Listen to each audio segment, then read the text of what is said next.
Makeup, maskara udah di mana-mana karena aku ngerasa nangis terus. Mamaku juga tiap hari tuh kayak udah melukin aku terus gitu. Sampai pernah tuh di jalan tol aku lagi kayak digebukin di mobil dengan mobil yang ngelaju cepet gitu ya. Pernah aku ngerasa kayak mendingan gue mati di jalan tol, aku buka pintunya terus aku ngeguling gitu dibandingin aku tetap ada di mobil ini gitu. Para perempuan itu adalah judge yang paling keji untuk perempuan lainnya gitu. Doanya tuh berubah gitu ke Tuhan gitu ya, kayak dari yang tadinya gue pengen ini gitu sampai akhirnya terserah lo deh gitu, terserah Tuhan deh maunya gimana gitu. Ya, termasuk juga sempat memiliki hubungan relationship yang toxic Relationship. Ya itu iya banget. Jadi mulainya tuh waktu itu kapan ya? Kayak waktu kuliah deh kalau nggak salah ya, aku tuh sempat pacaran sama seseorang yang mukul. Jadi mukul tuh bukan sekali doang, maksudnya udah kayak itu daily basis kayaknya emang abusive lah. Jadi kalau nggak dipukul, pernah dibeset pisau lah, dicakar lah gitu segala macam.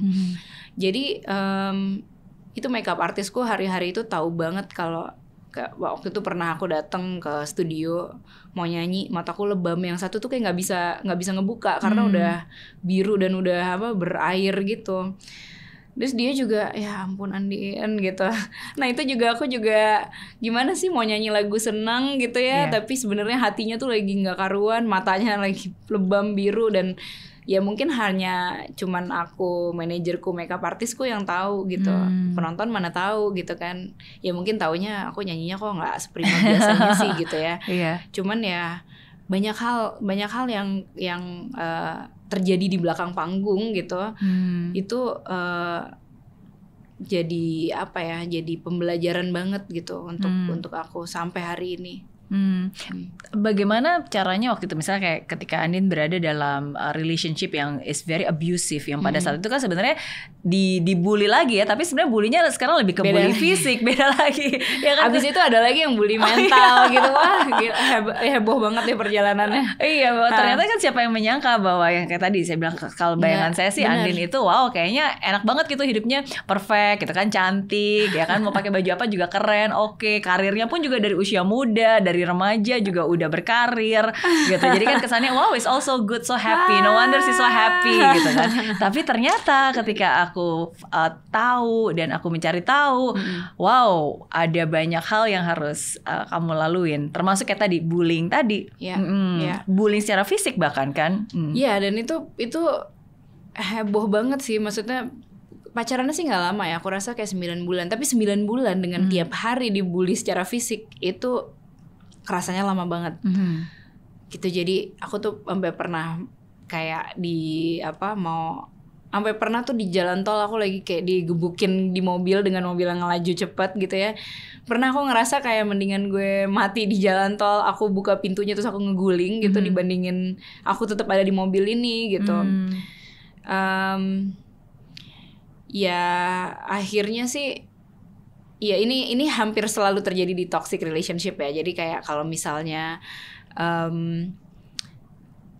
biasanya aku putusin atau aku mau udahin hubungannya, kemudian terus dia ngerasa dia salah dan segala macam, lalu aku kasihan gitu. Itu kayak terjadi banyak banget cerita yang seperti itu.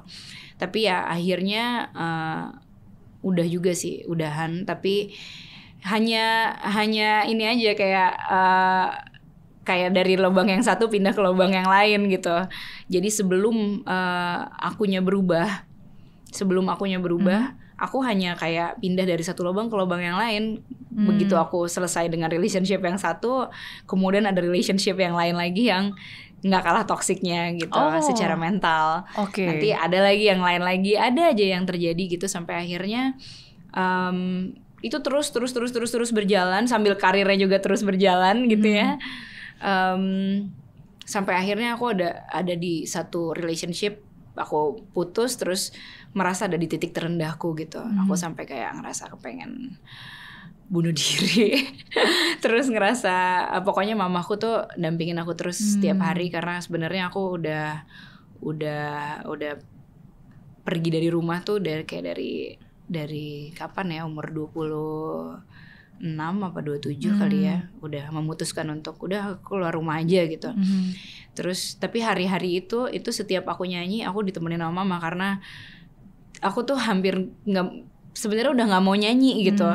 Tapi karena aku harus tetap bernyanyi, jadi aku kayak sebelum nyanyi tuh, wah itu udah makeup, maskara, udah di mana-mana, karena aku ngerasa nangis terus. Mamaku juga tiap hari tuh kayak udah melukin aku terus gitu tiap hari, dan aku juga udah ngerasa di titik terendah banget sampai doanya tuh berubah gitu ke Tuhan gitu ya, kayak dari yang tadinya gue pengen ini gitu sampai akhirnya terserah lo deh gitu, terserah Tuhan deh maunya gimana gitu. Apa dan yang terjadi sebenarnya di saat titik terendah itu? Sebenarnya sih masalah relationship ya. Cuman nggak bisa dianggap mudah karena aku ya merasa attached sekali dengan my previous ex. Dan apa ya? Aku merasa hubunganku yang toxic ini sebenarnya kalau aku lihat dari kacamata sekarang itu kan terjadi sebenarnya semua karena satu childhood trauma gitu ya, yang akhirnya membuat aku tuh attach dengan this kind of guys gitu. Jadi kayak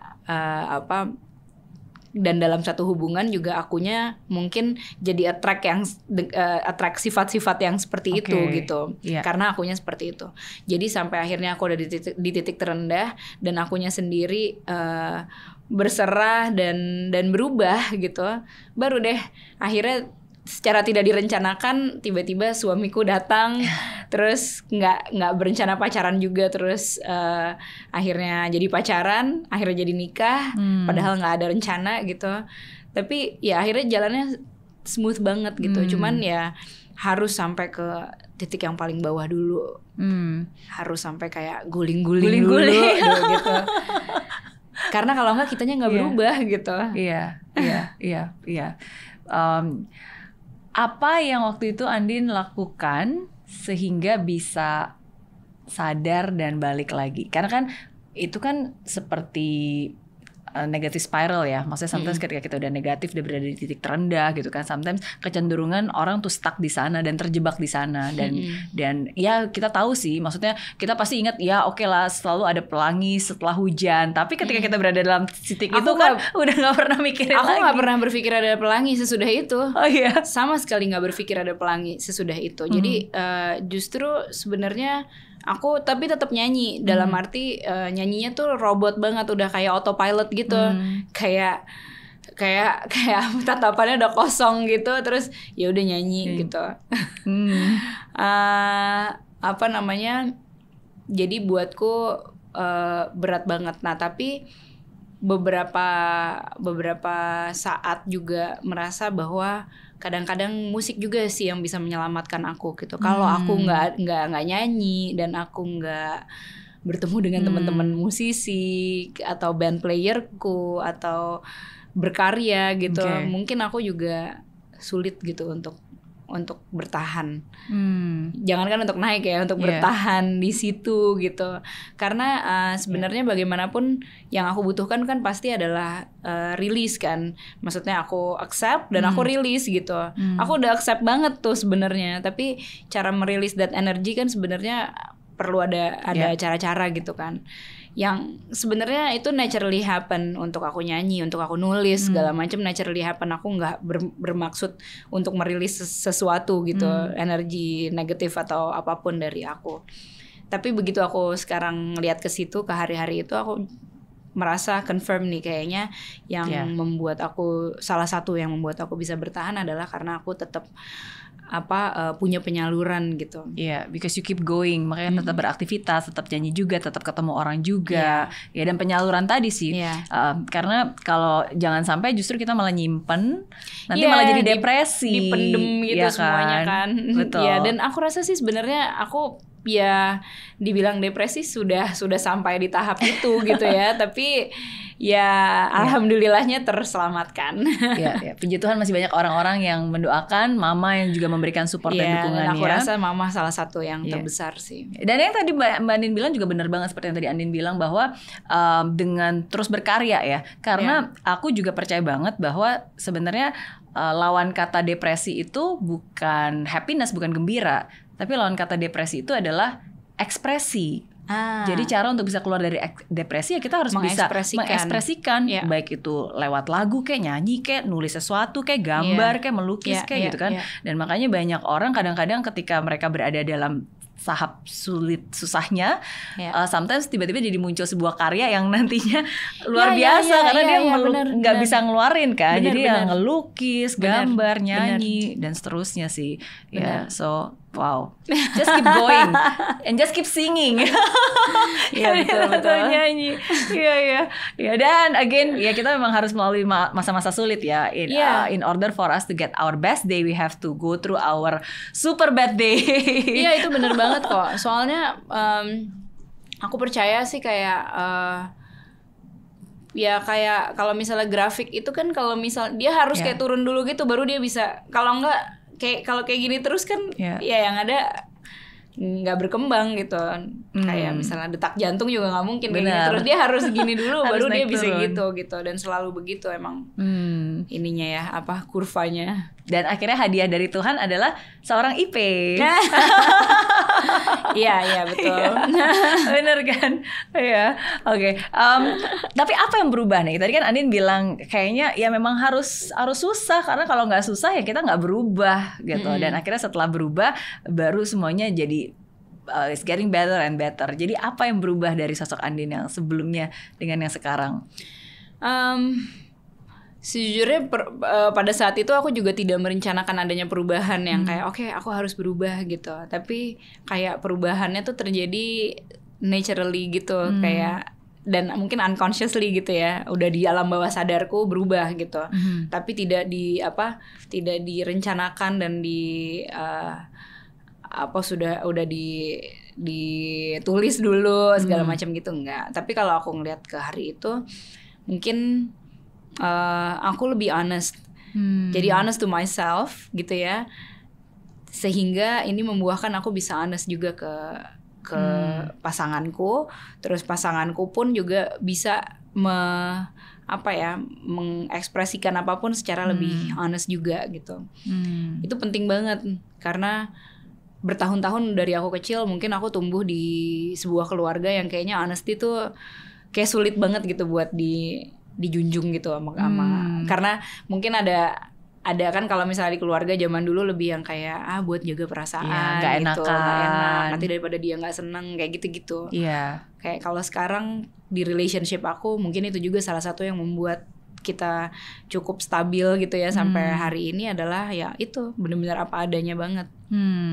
Ya sometimes kadang-kadang kita juga harus ya berani dan bisa menyuarakan tapi of course dengan environment yang tepat, dengan orang yang tepat juga gitu. Betul. Dan aku rasa ya kan alike attracts alike ya. Jadi kayak kalau sekali lagi memang harus dari kitanya gitu sehingga ya kan kita bisa melihat kita seperti apa dari pasangan kita gitu sebenarnya.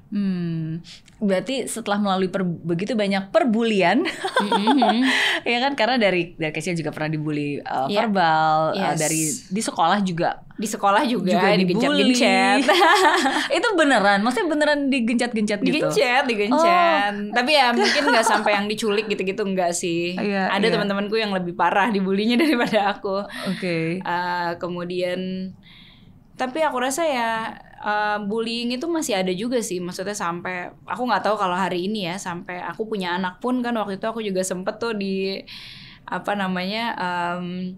kayak ada bullying dari para ibu-ibu yang lain gitu ya karena mungkin nggak sesuai dengan caraku misalnya membesarkan anakku atau melahirkan atau yang lainnya gitu sehingga jadi bahan bullying ibu-ibu juga gitu.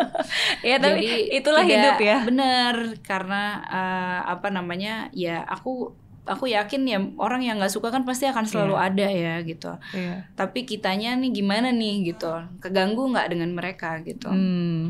Ya itu namanya itu hidup juga seperti itu. Makanya saya bilang hidup itu aneh. Hidup itu Tuhan yang ngasih, kita yang jalanin, netizen yang komentarin. Ya kan? Ya Ya udah gitu ngapain juga dipikirin, bener ya.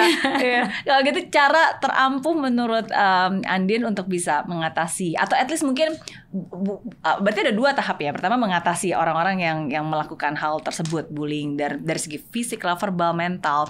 Dan yang kedua gimana how to heal a broken heart. Karena mau kita nggak dengerin pun kan sebenarnya udah sempat pernah terdengar, pasti kan nyantol juga. Nah itu dia. Jadi sebenarnya banyak hal yang aku pelajarin dalam beberapa tahun ini, dan ini tuh sangat menarik gitu. Karena yang terakhir itu cukup mengena banget di hatiku gitu ya, kayak emang kok kayak gitu ya, emang masih kayak gitu ya gitu. Jadi apa yang terakhir? Yang terakhir waktu yang aku bilang para ibu itu gitu. Oh oke. Dan sedih banget karena kan kita selalu dengar kan women support women gitu di luaran, tapi yang terjadi kan malahan kayak para perempuan itu adalah judge yang paling keji untuk perempuan lainnya gitu. Sehingga makanya di buku Belahan Jantungku yang sempat aku keluarkan, aku tuh sempat nulis salah satu percakapan dengan Mbak Najila Shihab di situ, judulnya Perempuan versus Perempuan gitu. Karena ternyata memang yang seharusnya perempuan dan perempuan saling bergandengan, malahan kayak lebih banyak saling ngebully gitu. Nah caranya ya, jadi kalau dari yang aku pelajarin dari beberapa tahun ini, yang aku yakini gitu ya, bahwa kan sebenarnya apa yang terjadi di our external world gitu, ini kan sebenarnya adalah cerminan dari our inner world gitu kan. Jadi apa yang kita lihat di luaran ya, ini sebenarnya cuma cerminan dari apa yang ada di dalam. Nah ini semua kan kejadian di luar. Dari tadi aku dibully sama pacarku misalnya, sama senior, sama ini sama itu, sama netizen misalnya. Nah kejadian ini nih apa sebenarnya buat aku gitu. Dan pertama nih, apakah aku keganggu atau enggak? Kan sebenarnya bisa aja aku dibully lalu aku nggak keganggu. Tapi jangan denial ya, maksudnya secara ininya memang nggak keganggu gitu. Itu bisa terjadi. Kalau denial beda lagi. Sebenarnya keganggu, cuman ya siapa lo kan nggak ngidupin gue gitu. Itu denial. Padahal gitu. Sebenarnya kesel banget kalau ada orang gitu. Nah ini sebenarnya kenapa mereka menggangguku gitu? Dalam arti bukan hanya ke merekanya ya, menurutku kenapa sosok mereka nih jadi berarti sekali untukku gitu. Merepresentasikan apa dan siapa mereka untukku gitu. Apakah mereka merepresentasikan siapa di masa laluku misalnya? Gitu. Itu pertanyaan yang paling penting untuk dijawab. Sehingga ya melalui ada sesi-sesi konselingku gitu ya. Jadi ketahuan tuh kayak root cause-nya dari mana sebenarnya mereka mewakili siapa di dalam kehidupanku yang dulu gitu ya, di masa kecilku misalnya. Sehingga ketika proses itu terus digali dan digali lagi, hanya dengan aku accepting, hanya dengan aku berbicara dengan aku di masa kecil misalnya, atau dengan kejadian-kejadian aku di masa kecil, sehingga mungkin hari ini masih ada tuh mungkin ya, tapi aku nggak tahu secara detailnya, tapi definitely kayaknya udah less mengganggu gitu kalau buatku gitu. Atau mungkin masih ada banyak tapi nggak kelihatan aja di depan mataku gitu. Karena definitely yang kita ubah bukan di external world-nya gitu, tapi bagaimana kitanya. Bagaimana kita bisa memaknai yang terjadi dan yang kita rasakan terhadap hal-hal yang terjadi di sekitar kita. Betul. Dan keadaan tadi itu kan hanya apa sih, kalau misalnya ini kan kayak symptoms gitu ya, kayak sakit flu gitu. Tapi kan yang membuat kita menjadi flu tuh siapanya nih dalam diri kita, apakah ada peradangan di mana ataukah apa. Nah itu yang aku mencoba untuk selesaikan gitu. Jadi flu-nya akan hilang sendiri sebenarnya. Okay. Wow, so you've gone through that process, berarti selama 1,5 tahun ini pun juga Andin belajar, dan bahkan kita tadi kan maksudnya ada counselingnya, atau bahkan you find out more about self healing. Jadi akhirnya sih aku sekarang mendirikan sebuah yayasan namanya Sanggar Jiwa Bertumbuh. Kemudian sebelum adanya Sanggar Jiwa Bertumbuh ini, memang aku dan suamiku kita sepakat untuk mengedukasi diri kita, memberdayakan diri kita juga gitu ya. Akhirnya kita ikutan Chiron Movement, itu tuh Indonesian Academy of Psychotherapy Counseling and Coaching. Sebenarnya kita sih nggak pernah ada rasa ingin jadi coach ya, tapi kita justru kepengen banget ilmunya dan supaya ini tuh bisa kita pakai juga untuk anak-anak kita gitu, untuk Kawa, untuk Tabi gitu. Karena bagaimanapun akhirnya kita yang bertanggung jawab kan terhadap karena tahu gitu root cause-nya dari segala macam ini tuh adalah kita di masa kecil dulu gitu, sehingga masa kecilnya mereka menjadi sebegitu pentingnya untuk bagaimana mereka menjalani hidup di masa depannya gitu. Setuju. Karena kan again kita nggak bisa mengendalikan apa yang di luar kita. Makanya kita penting banget untuk bisa menguasai and then be the master of our mind, our feeling. Tapi bagaimana kita bisa menjadi master dari pikiran dan perasaan kita kalau kita aja nggak ngenalin gitu sebenarnya penyebabnya apa, triggernya apa, why do I feel this way, how can I think this way gitu. Kenapa narasi ini yang saya putar di otak saya gitu kan, karena nggak ada yang ngomong kayak gini gitu kan. Ya jadi it's important sih menurut saya, karena hal-hal itulah yang membuat kita bisa mengobati diri kita. Betul banget. Trauma-trauma yang terjadi di masa kecil terhadap sebuah kondisi gitu dari orang tuaku. Seringkali yang membuat aku terhambat itu adalah kalau aku setiap hari berpura-pura tidak apa-apa padahal sebenarnya aku kenapa-kenapa.